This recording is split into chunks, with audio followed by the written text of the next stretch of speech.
കോയമ്പത്തൂരിൽ മാതാവ് ബസ്സിൽ ഉപേക്ഷിച്ച കുട്ടിയെ തേടി പിതാവ്. തൃശൂർ സ്വദേശിയായ പിതാവാണ് കോയമ്പത്തൂരിൽ എത്തിയത്. തിരുച്ചിറപ്പള്ളി സ്വദേശിനിയായ മാതാവ് കഴിഞ്ഞ ശനിയാഴ്ചയാണ് കുട്ടിയെ ഉപേക്ഷിച്ചത്. മാതാവും എത്തിയാൽ മാത്രമേ കുട്ടിയെ കൈമാറുകയുള്ളൂ എന്നാണ് ശിശു സംരക്ഷണ വകുപ്പിന്റെ നിലപാട്. ചെന്നൈയിൽ നിന്ന് മനേഷ് മൂർത്തി ചേരുന്നു കൂടുതൽ വിവരങ്ങളുമായി. മനേഷ്, എന്താണ് ഈ വാർത്തയുടെ വിശദാംശങ്ങൾ? കുടുംബ പ്രശ്നങ്ങളെ തുടർന്നാണ് കഴിഞ്ഞ ശനിയാഴ്ച ഈ കുട്ടിയെ ഒരു ബസ്സിൽ ഉപേക്ഷിക്കുന്നത്. പോലീസ് ഈ കുട്ടിയെ കണ്ടെത്തുകയും അങ്ങനെ കുട്ടിയെ ശിശുക്ഷേമ സമിതിക്ക് കൈമാറുകയുമായിരുന്നു. പക്ഷേ കുട്ടിയെ കാണാനില്ലെന്ന് കാണിച്ച് പിതാവ് നൽകിയ പരാതി, തൃശ്ശൂരിൽ നൽകിയ പരാതിയായിരുന്നു അത്.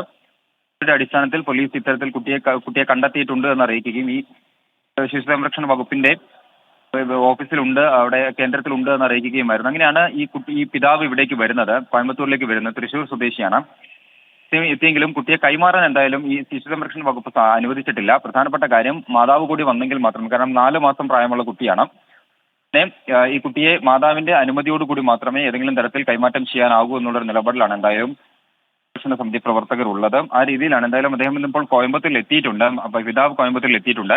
കുടുംബ പ്രശ്നങ്ങളാണ് ഈ ഒരു ഒഴിവാക്കലിന് കാരണം എന്നുള്ളതാണ് നമുക്ക് പ്രാഥമികമായി മനസ്സിലാക്കാൻ സാധിക്കുന്നത്. വേണം. ചെന്നൈയിൽ നിന്ന് മനേഷ് മൂർത്തിയാണ് വിവരങ്ങൾ നൽകിയത്.